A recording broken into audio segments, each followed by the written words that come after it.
Welcome back to Nostalgianomics. So, I tried to get out of making this video. People asked me to make this a while ago when my channel was newer. I didn't do it. And then I was asked to make this video again recently. Still didn't do it.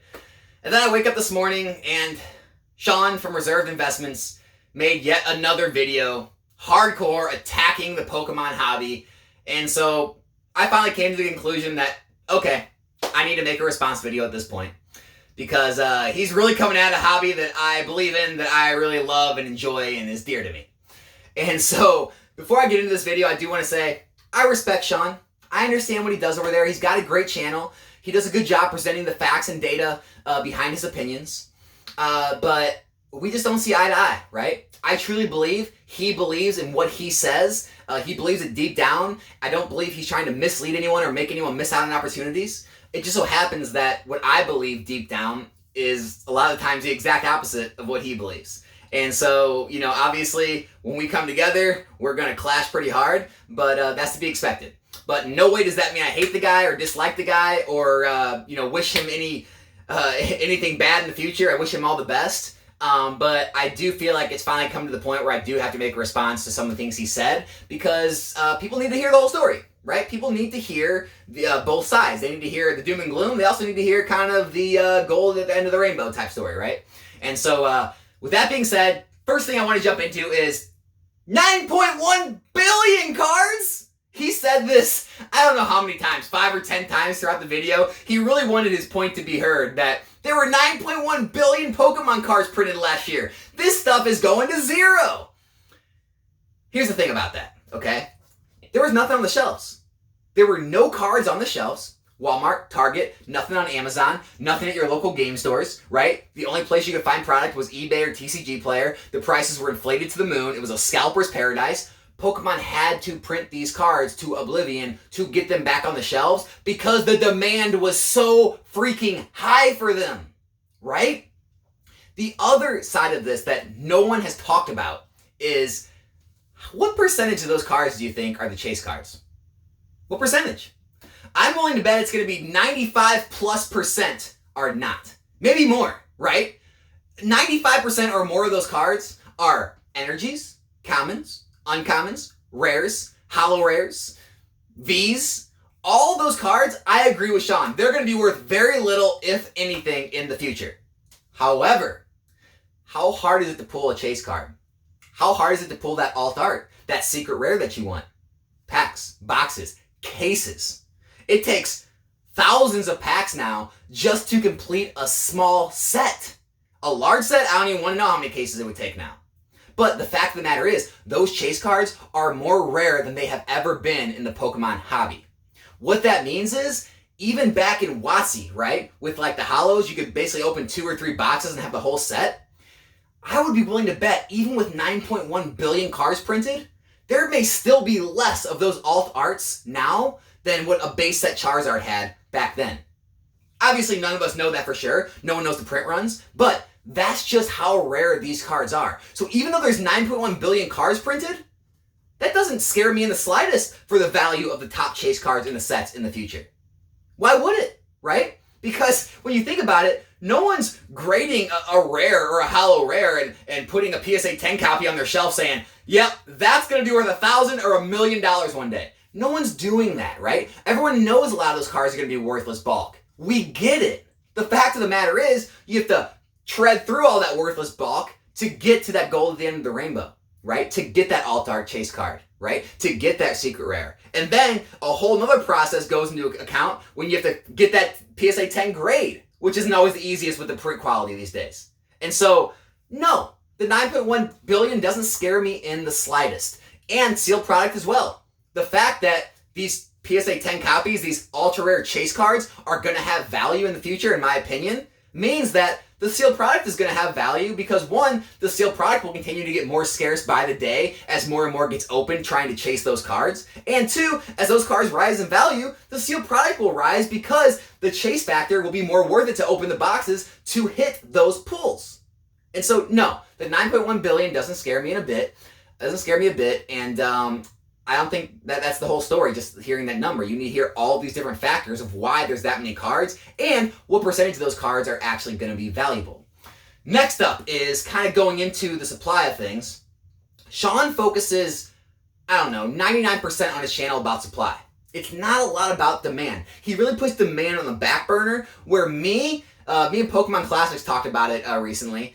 I'm definitely more on the demand side, right? I think demand carries the hobby a lot more than supply. My reasoning is, you could have the rarest coin, you could have the rarest whatever it is ever out there, right? The one of one, creme de la creme. If no one wants that, it's meaningless. It's worthless. Now, you could have what you could consider a common item. Say you have one of 100,000, right? But 10 million people want that 100,000 things. Those are going to be extremely valuable because of the demand, right? The supply no longer matters. Now, I get there becomes a point where if the supply eclipses the demand, you can start to have some turbulence, you can have some market corrections. I get that. But when you look at the whole picture of things, the demand as a whole is what drives these markets. It's what creates value in these things, right? It's not the supply. Now, I understand that there's always going to be the super wealthy, the billionaires, the multimillionaires, who are just going to chase rarity because that's what they do, right? So there's always going to be the Superman comic #1. There's always going to be that one of one coin, whatever it may be. There's always going to be, the Michael Jordan rookie, the Wayne Gretzky rookie, whatever it may be. No matter if, the new generation cares about it or not, if our generation cares that much, they're going to chase it when they have that much money just because they want to have the best of the best. So yeah, there will always be, in my opinion, markets for the absolute top tier. But what about the second tier? What about the third tier of those industries, right? What about the silver and bronze age of those comic books, right? What about kind of the newer coins, right? What about the newer players in all of the sports, right? The problem with those is the top tier collectible people, the people with all the money, the millions and billions of dollars, they don't care, right? Because a lot of times they don't even care about the hobbies that they're putting their money into. They just want to have the best, right? They just want to have the absolute rarest and most expensive item in those different categories just because, for their ego, whatever it may be. Sometimes they care about the hobby, sometimes they don't. And so, with that being said, I think a lot of those older collectibles are going to struggle in the future. Why is that? Well, Sean doesn't really see this because I don't think he steps back out of his own bias a lot of the time. Those things mean a lot to him, and he engrosses himself in communities with people that it means a lot to them. But to the masses, to the population of the U.S., the population of the world, it's shrinking in demand for the coin market, even for the comic book market. It is. Even for, all these older school markets, these older collectible markets, because people our age that are growing up and making money, where are they putting their money? Pokemon, video games, maybe Magic or Yu-Gi-Oh, card games, video games. We don't care about coins. A lot of us don't care about comic books. I can tell you the 5 and 10-year-old kids now don't give a crap about comic books or coins. They care about what's interesting them. They care about Pokemon cards. They care about video games. They care about their online games. They care about what's important, with their friend group. None of that stuff is going to matter to them unless maybe some of us as parents, kind of cram it down their throat and then they actually do gain some interest in one in the future. But on average, as a whole, the world is not going to care about those things, meaning those second, third tier of those collectible hobbies are going to see a drastic decrease in demand, which means even if they're lower supply, it's not really going to hold up if not enough people want to pay those prices for them. Okay? And so with Pokemon, the demand continues to increase every single year. Not only that, it's the biggest media franchise in the world. Not the US, in the world, right? Football? Most of the world doesn't care about American football. So why would those cards be super collectible worldwide? They're not. Pokemon cards are. US coins, comic books, they're not as widely accepted worldwide like Pokemon cards are. Meaning, Pokemon cards have more demand than any of those industries could have ever dreamed of, have ever seen before. Not only that, the population of the world now is so much bigger. Meaning, there's a so much broader market now than what any of those collectibles had when people grew up wanting to collect those. So there's a lot more buyers out there. So of course there has to be more supply made for all of the demand that's out there. Next point I wanted to get to is he made a point about selling into this market. And I guess his only argument there is that he truly believes that we are in a time where Pokemon is going to drop and never recover, because otherwise any other investment professional would usually tell people to buy into down markets, into stock market, real estate crashes. They usually tell people to buy. Now again, I'm not a financial advisor, this is not financial advice, I'm just a guy in his closet talking about Pokemon. But that's usually the general advice that's out there, is when things drop, that's when you buy. When things are up, that's when you consider taking some profits. So I don't know why he would advise people to sell into this market unless he truly believes Pokemon's done and gone and over forever. So there's that side of it. I'm not going to spend too much time because I'm not sure where he's going. Maybe he'll see this video and let me know in the comments what he was thinking. The other thing I want to talk about is he puts a lot of faith in experts, right? He reads a lot of books. He reads a lot of publications, a lot of articles, and they're all from these different collectible communities. So he puts a lot of his faith into what these people who grew up during these different eras or in these different collectibles think about Pokemon. I mean, he's compared Beanie Babies to Pokemon. You know, he always tries to compare sports cards to Pokemon, or coins, or comic books. He compares a bunch of different industries, which I get it. It's human nature. You want to find things to compare out there so that you can have more data points to better speculate on what's going to happen. So I understand that. The fact of the matter is, it's not comparable. They're completely different. Even sports cards, I get they're still pieces of cardboard that are worth money. They're so different, right? Because Pikachu was Pikachu 20 years ago, it was Pikachu today, it's going to be Pikachu tomorrow, and it's going to be Pikachu in 100 years. Same with Charizard. They're never changing, right? Where the sports players are always changing every 15, 20 years. They constantly retire, then new guys come up, and each generation has different sports players they connect with, right? Where everyone connects with the same Pokemon every generation. Now, there are new generations of Pokemon they might like, but the fact of the matter is, every generation of Pokemon that comes out, they never change. They're there forever, right? Whereas, you know, I can name maybe a few sports players that were around when, you know, during when I was a kid, because, you know, that's why I watched, but I can't really name anyone that was around, you know, before that, or I can't really name anyone that's around kind of nowadays, except some of the big names in the news, because I don't watch a lot of sports anymore.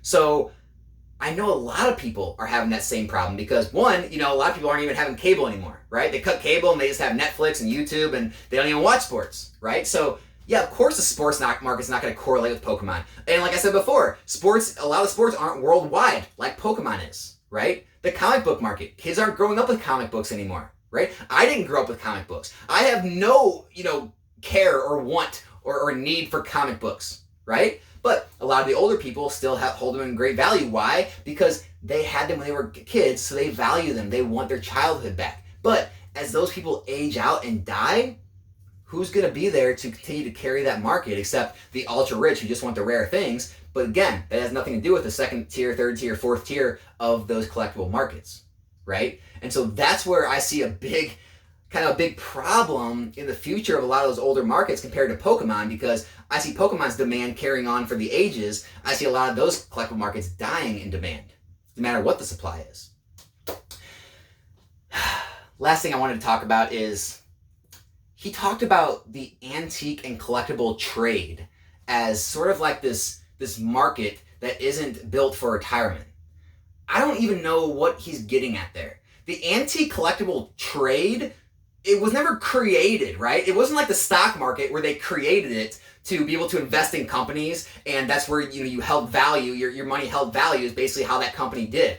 The antique collectible trade was started from grassroots, okay? It's literally, this is how it started, okay?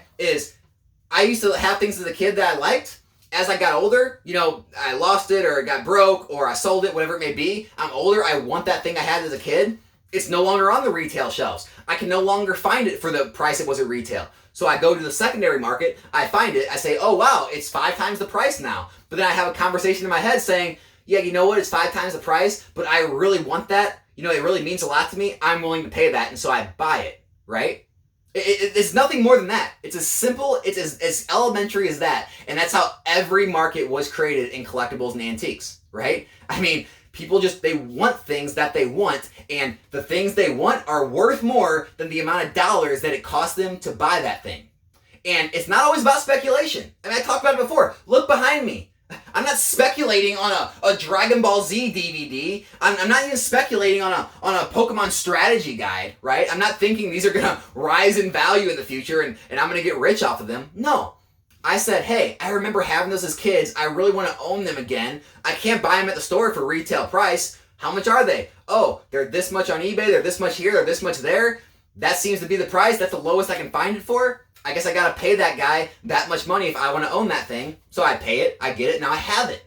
And then in the future, hey, they become more scarce. Maybe they get damaged, lost in shipping, burnt them in fires. People die with them, taken to their graves. I don't know. But things get more scarce, they get more rare, and people just like me at different points in their life say, yeah, I want to own that old red version, the strategy guide. And they get on eBay or somewhere and they say, oh wow, it costs that much? Man, yeah, that's worth it. I'll go ahead and pay that. And then that price they paid may be this much more than what I paid, and so I make that profit. And that's how it just kind of ladders up from there. There's nothing more to it. It was never set up to be a retirement plan. I get that. That doesn't take away from the fact that people do and can retire off of their non-traditional investments. It's already happened with Pokemon. There's multiple people that have made retirement level money from the amount of money they made off Pokemon. And it's happening in other hobbies. It's happening in video games right now. And so there's no way you can sit here and say this can't be, something you can retire on. Now, I understand if he's coming from the place that, hey, this is really risky, all right, it's really volatile, and you'd be a lot safer putting it somewhere else. Great. I understand that. But the fact of the matter is to just say something, 100% will not go to those levels and will not get to the point where you can retire. It's like someone saying that, 10 years ago, hey, this Bitcoin will never be worth enough for you to retire off of. And now we have millionaires and billionaires in crypto, right? And so I just get really worried when anyone like Sean is so bearish and so to one side that he doesn't see any opportunity in the other. That would be like me being so far on the bullish side that I would say, yep, every single Pokemon item is going up, it's going to the moon, in 10 plus years, everything's going to be at least 1,000% up, right? That's like the level of bearishness he's at, where he thinks like none of it's going to have value, you shouldn't put your money in any of it, everyone's going to get crushed. And I just think it's really dangerous to ever be on either extreme, right? And so the truth's usually somewhere in the middle. And that's why I made this video, is so people can kind of see the bright sunny side of things, the gold at the end of the rainbow type thing. Because when listening to people like that, you can really get drugged down and really get kind of a warped view on the markets and warped view on the hobby, where you can make some bad decisions, with things you're holding, just based on fear, right? Because fear kills. Now, again, I'm not saying that anything is guaranteed. I'm not saying you're going to retire off buying Pokemon cards nowadays, right? I'm not saying any of that. But I'm also not going to sit here and say that you can't continue to make money, that a lot of these items aren't going to continue to grow in the future, that there aren't, modern boxes and modern cards being printed right now in this 9.1 billion time that are going to be more valuable years from now. I 100% in my heart believe that, right? That's what I believe. If I didn't, I wouldn't be putting money into it. I wouldn't have a channel around it, right? I wouldn't just make this because I didn't believe in it, because I'm trying to hurt people, right? And I don't think Sean's doing that either. I don't think he's trying to hurt people and make them miss out on things. I think he truly believes in what he's saying. And so, hey, the future's a mystery. Neither one of us know exactly what's going to happen. I would just tell everyone to continue to listen to both sides of the arguments, continue to, look at both sides of the research, because a lot of the things I see on this channel are from books and publications and articles written by older people that have been involved in different collectible industries, and not many of them that understand new industries and the new mindset of the new generation, right? We have a completely different mindset. We have completely different values than what the older generations had, than what our parents had, than what our grandparents had. Our value system, the things that we value in our lives, the thing we spend our money on, is night and day compared to what they spend their money on in their times. And so that's why I see a night and day difference on what we're going to continue to spend our money on in the future, and what the younger generations are going to spend their money on in the future, based off what they're growing up with, based on what they see their parents doing, right? Because think about this. Just hear me out.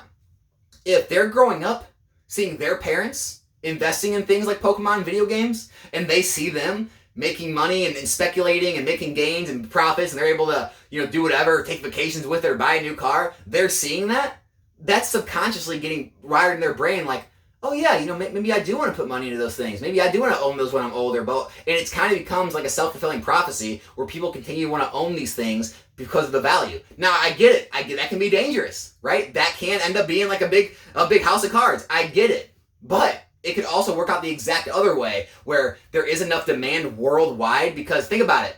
Things hit different continents and different countries at different times. There can be booms and busts in other places of the world at different times. And as more of the world becomes united and more of the world, continues to accept Pokemon and enjoy Pokemon, the market just continues to grow, the demand grows. And what happens with that, usually the values of those items grow. So hope everyone enjoyed the video. Hey, leave me a comment, blow me up if you think I'm completely off base. Again, no hate, no dislike, nothing but respect for Sean. Hope he continues to keep doing what he's doing over at Reserved Investments. He's got a great channel over there. We just don't see things the same way, and it's okay. So, thanks for watching. My name is Alex. This is Nostalgianomics. Be back here with a new video soon. I'm out.